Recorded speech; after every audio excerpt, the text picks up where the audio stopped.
Asambleísta Andrés Páez.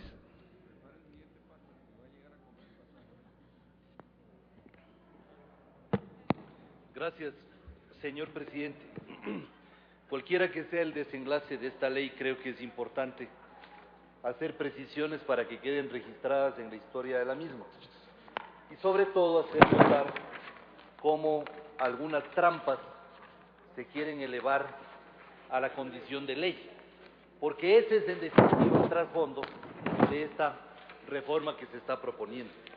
Comencemos por el tema de la licencia para la reelección, que está reseñado en el informe de la comisión y dice que lo único que puede explicar la exigencia establecida en el inciso segundo del artículo 93 del Código de la Democracia es que los dignatarios en funciones podrían abusar de los dineros públicos o de la infraestructura estatal en los procesos políticos.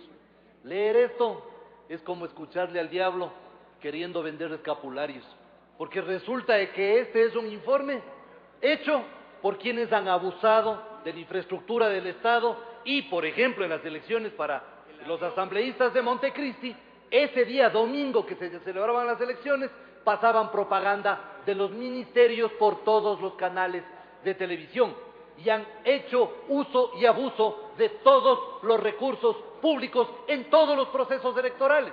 Y piensan que aquí nos vamos a quedar callados y no vamos a denunciar este doble discurso para pretender hacerle creer al país de que aquí están actuando en función, según dicen, de la democracia. No es así. Pero no se queda en eso.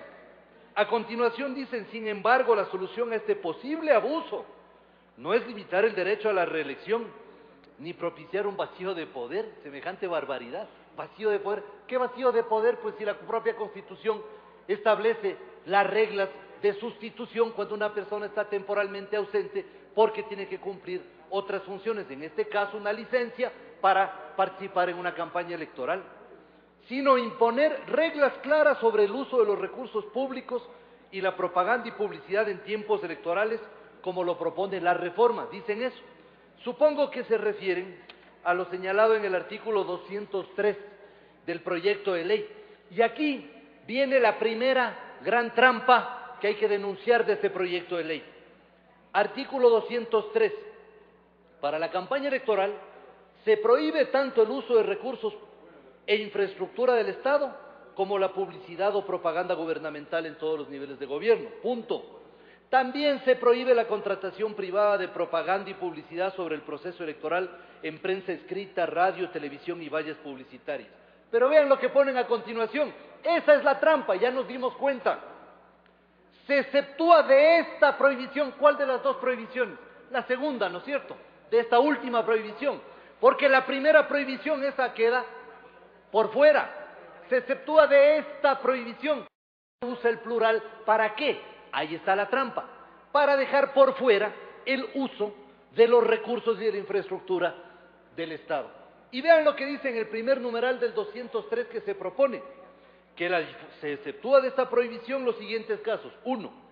Que la difusión sea indispensable para la adecuada implementación de un proyecto que esté ejecutándose. ¿Cuántos proyectos? Decenas de proyectos. Pues. Esto tiene una subjetividad tal que lo único que va a posibilitar es que cualquier ministerio, cualquier entidad del Estado, cualquier municipio haga la propaganda que le viene en gana sin ninguna limitación. Y resulta que el que tiene que calificar esto es nada más y nada menos que el Consejo Electoral presidido por un exministro de Correa. Realmente creo que este es un tema en el que, además de hacer la consideración sobre la trampa que quieren elevarle a categoría de ley, se olvidan que en el propio informe se contradicen, cuando en el artículo 207 señalan 48 horas antes de los comicios y hasta las 17 del día siguiente del sufragio, queda prohibida la difusión de cualquier tipo de información dispuesta por las instituciones públicas. ¿En qué quedamos, pues?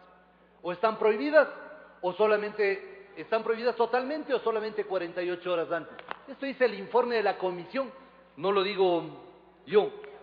Veamos, señor presidente y colegas legisladores, otra de las trampas que se quieren elevar a categoría de ley, que está en el artículo 137, cuando dice: de la adjudicación de escaños se podrá apelar en el término de 2 días para ante el Tribunal Contencioso Electoral, y la impugnación versará solo respecto del cálculo matemático de la adjudicación, mas no del resultado del escrutinio, como si fueran dos cosas diferentes. ¿Cómo hacen pues el cálculo matemático de la adjudicación, sino sobre la base del resultado del escrutinio? Por favor, en esto no vamos ni podemos dejar de mencionar de que esta es una trampa que se quiere elevar a la condición de ley. ¿Por qué? Porque se quiere simplemente santificar que cualquier irregularidad de las que se han dado y que hemos denunciado, como en la consulta popular, de las inconsistencias numéricas, quede santificada y digan, no, de eso no puede nadie impugnar, solo de la asignación de escaños. Pero vamos al 138, primer numeral. Cuando un acta hubiere sido rechazada por el sistema informático por inconsistencia numérica de sus resultados, ahí se puede disponer que se verifique el número de sufragios en una urna. Pero vean lo que dice: se considerará que existe inconsistencia numérica cuando la diferencia entre el número de sufragantes y el número de sufragios contabilizados en el acta de escrutinio sea mayor a un punto porcentual. Entre miles de juntas, juntas receptoras del voto, que reciben los sufragios de los electores, por ejemplo, para presidente de la República, si la variación es no superior al 1%, no importa, quedan santificadas las irregularidades cometidas en las juntas receptoras del voto. ¿En qué parte del mundo la legislación electoral consagra las trampas como leyes? ¿En qué parte del mundo el fraude es elevado a la condición de ley? No importa pues que haya más papeletas que votantes. Si no pasa del 1%, entonces dejemos nomás. ¿Cómo es de eso pues? Eso no se puede permitir. Esto nos deja en ridículo ante el mundo entero, pero no se queda ahí. Artículo 40. Esta gran alcahuetería, y lo reitero con todos sus contenidos, esta gran alcahuetería de las juntas intermedias, invención del correísmo. Sale la urna del recinto electoral y para en medio camino. Y luego, de ahí se hace una supuesta contabilización de votos, y luego la urna va al tribunal electoral o a la junta electoral o delegación electoral, como quieran llamarlo. ¿Cómo así? ¿Cómo así la urna tiene que en medio camino parar para que ahí se haga una especie de conteo rápido? Conteo rápido que no ha servido para nada, pues, sino para que se alteren los resultados, como se denunció en el último proceso electoral.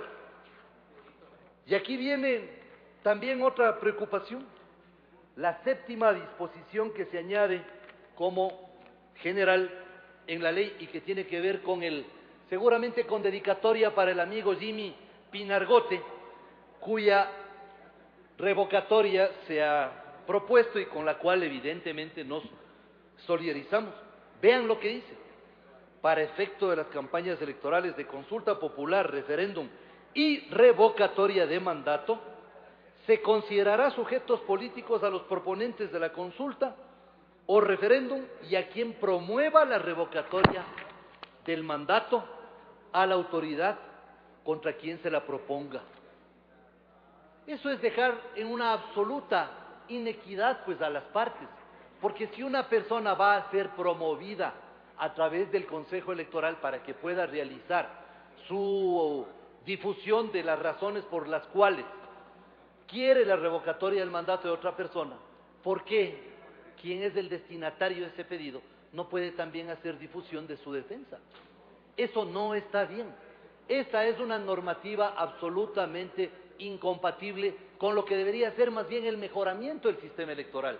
Eliminar estas juntas intermedias del voto que han funcionado a la par de esos centros paralelos descubiertos por los medios de comunicación y en las cuales estaban espeluznados los antiguos miembros del Consejo Nacional Electoral. Acabar con esto de las inconsistencias numéricas. Si no es noticia, pues todo el mundo sabe que los fraudes se cometen al momento de pasar los resultados al acta en la junta receptora del voto. Ahí pues es cuando cambian las cifras y después hay que estar con las actas en mano rogando en los tribunales electorales que den chance a demostrar con las actas en mano de que esos resultados no son los que constan en las urnas. Y cuando se pide que abran una urna, ¡uy, qué horror! Pero ¿cómo se va a abrir? ¿Cómo van a dudar, pues, de la transparencia? Si esa historia ya la sabemos, ya la hemos vivido en los procesos electorales y no tienen que comentarnos.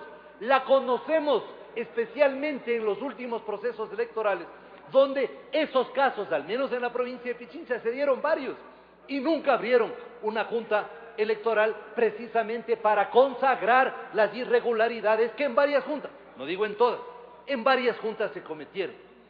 Por supuesto que hay ciudadanos honorables que integran juntas receptoras del voto y quisieron constar en las actas los resultados que corresponden, pero esa no fue la constante, al menos en la provincia de Pichincha, tampoco lo fue en Manabí, tampoco fue en la provincia del Guayas. Basta con mencionar toda la información que produjo el entonces candidato y prefecto del Guayas, Mimi Jairala, sobre este tema. Por lo tanto, señor presidente, creo que esto merece un mayor análisis por parte de la comisión, a efecto de que no queden estos cabos sueltos y sobre todo de que no quedemos en ridículo ante el mundo entero, elevando a la condición de ley una serie de trampas para tener más representantes con menos votos.